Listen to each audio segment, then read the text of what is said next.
Welcome to English Lovers Weekly Topics, a YouTube channel designed to those who are interested in linguistics, especially to one of its branches, applied linguistics. This week, we have another interesting topic: myths about early childhood bilingualism, an article written by Fred Genesee, 2015. We have invited some professors who have had the opportunity of reading the article. Those professors are Ana Iris Claudio, Danelis Garcia, Rafael Marmolejos, Ilian Quesada, Yaciri Isiano, Iobelkis Paulino, and Stalin Jimenez. They are going to be talking about the myth of the monolingual brain, the myth that younger is better, the myth of time and task, the myth of bilingualism in children with developmental disorders and academic challenges. Professor Ana Iris Claudio is going to start with the development of this topic. Thanks, it's a pleasure for me to be here. I am going to be talking to you about the myth of the monolingual brain, something that can be explained from a neurocognitive point of view as the belief that infants' brains are essentially monolingual and that they treat input into languages as if it were a single one. According to Fred Genesee, experts in the field have heard the following questions for many years. Won't kids be confused by learning two languages at the same time? Won't bilingualism cause delays or other problems? Those concerns are often in people's minds. However, research shows that bilingual acquisition is as normal as monolingual language acquisition. Kids learn one language with the similar processes as kids learn two or more languages. Now, I'm going to give the opportunity to Professor Danelis, who's going to continue with the development of this topic. Thank you, Anna. Let's talk about language development. Language development in humans is a process starting early in life. Infants start without knowing a language yet by 10 months. Babies can distinguish speech sounds and engage in babbling. There are many myths about language development, but we're going to focus on one. Learning two languages will confuse your child. The answer is no. The fact is that some bilingual children may mix grammar rules from time to time, or they might use words from both languages in the same sentence. Like, for example, quiero más juice, which means I want more juice. This is a normal part of bilingual language development and does not mean that your child is confused.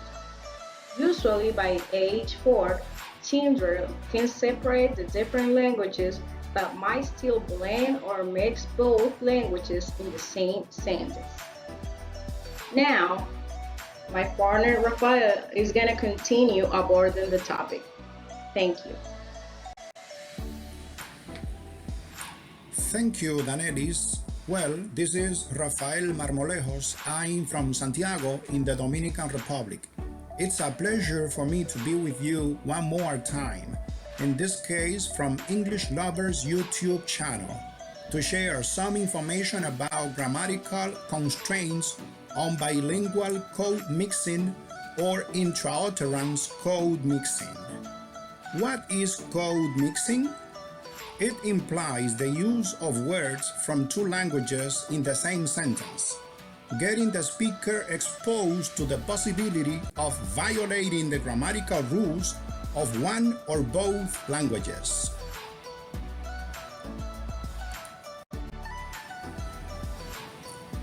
This happens in individuals of all ages, children, adolescents, and adults, and it is associated with the undifferentiation of the grammatical systems of the languages involved in the sentence the speaker is trying to make. Now I pass the word to the next panelist who will continue informing us about other things concerning bilingualism. Thank you very much.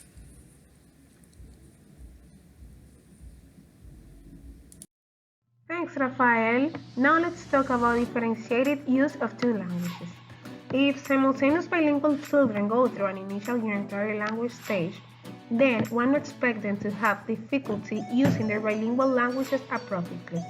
Systematic studies on this issue have revealed that even very young bilingual children are communicatively very competent. For example, at 2-year-old children who were acquiring French and English simultaneously from their parents who used the one parent, one language pattern with their children, these children were able to use their two languages appropriately. They use more the mother's language with the mother than with the father, and vice versa. Bilingual children can use their languages appropriately with strangers with whom they have had no experience. The children switch languages even when their interlocutors use a very general prompt such as what, indicating that managing their languages was not a challenge. Now let's continue with the Professor Yaciri Isiano. Thank you, Ilia Quesada, for giving me this opportunity to talk about this interesting topic, the myth that younger is better. It is widely believed that young children are effective, efficient language learners. As a result, it is expected that they will acquire a second language easily, without efforts and without instruction. However, in a review of research developed in the United States about oral language development of a second language students, the researchers believe that the myth that a second language is easy even for young learners. Young learners is not necessarily better. In contrary, older learners may get advantages from evaluation of alternative forms of bilingual education. Now, the Professor Gabriel Paulino will talk about the myth of time on task.